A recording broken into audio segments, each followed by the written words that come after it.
Hello மக்களே, ஜூலை 30 அவள் வருவாள serial promo review தான் பார்க்க போறோம். உங்களுக்கு என்னோட ரிவ்யூ பிடிச்சிருந்தா சீரியல் கிட்ட மறக்காம சப்ஸ்கிரைப் பண்ணிக்கோங்க.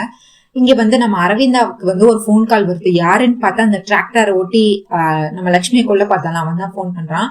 மேடம், நான் உங்களை நேர்ல சந்திக்கணும், நான் கிட்ட ஒரு உண்மையை சொல்லணும் அப்படின்னு சொல்லி நேர்ல சந்திக்க வர சொல்றான். அரவிந்தாவும் நேர்ல போறாங்க. அந்த டிராக்டர் ஓட்டினவன் எல்லா உண்மையும் சொல்லிடுறான். அதாவது உங்க மருமக்களை கொல்ல சொன்னது அந்த மனிஷாவும் சராயும் அவங்க 2 பேரும் சேர்ந்துதான். மனிஷா அவங்க காலை தான் உடைக்க சொன்னாங்க. சராயு தான் மித்ராவையும் லக்ஷ்மியும் சேர்த்தே கொலை பண்ணிரு அப்படின்னு சொன்னாங்க. மேடம், நான் அப்ரூவரா மாறிடுறேன் மேடம் அப்படின்னு சொல்லிட்டு இருக்காங்க. உடனே நம்ம இவங்க அரவிந்தா இதெல்லாம் என் பையன் கிட்ட மித்ரா கிட்ட உண்மையை சொல்லு, அதுக்கடுத்து நீ போலீஸ் ஸ்டேஷன்ல உண்மையை சொல்லுன்னு சொல்லி கூட்டிட்டு வராங்க. இதுக்கடுத்து என்ன நடந்துச்சு, மித்ராக்கு உண்மை தெரிஞ்சதா இல்லையா, இதை பத்தினா ஃபுல் வீடியோ வேணா கீழே அட்டாச் பண்ற பாருங்க. மறக்காம நம்ம சேனல் சீரியல் குட்டியில சப்ஸ்கிரைப் பண்ணிக்கோங்க. தேங்க்யூ மக்களே, நன்றி. நாளை சந்திக்கிறேன். பாய்.